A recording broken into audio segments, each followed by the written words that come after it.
Bitcoin was no longer just a currency or an asset. It was a movement, a religion of sorts. Governments and corporations alike had embraced it, creating Bitcoin-backed bonds and integrating blockchain technology into everyday life. No longer dismissed as speculative, Bitcoin had become the cornerstone of the global financial system.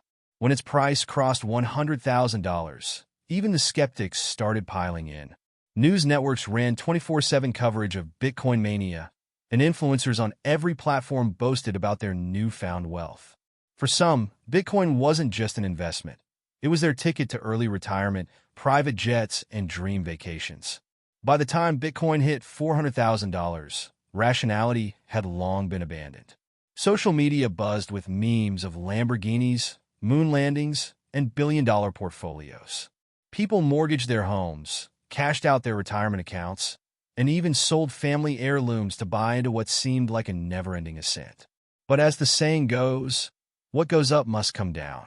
The first cracks appeared when whispers of regulatory crackdowns emerged from major economies. Rumors spread of a coordinated effort to rein in Bitcoin's influence, from higher taxes to outright bans in certain markets.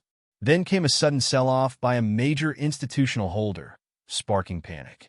The price, once seemingly invincible, began to slide. At first, investors shrugged it off as a healthy correction. But as weeks turned into months, the drop became a freefall. Panic selling replaced euphoria. News outlets shifted their tone, calling the plunge the Bitcoin bust. When Bitcoin finally settled at $32,000, the world was stunned. For some, it was still a respectable price, far higher than its humble beginnings. But for the millions who had bought in at the top, it was a disaster. Fortunes evaporated overnight, and social media turned into a sea of regret and recrimination. And yet, amidst the chaos, there were those who held firm.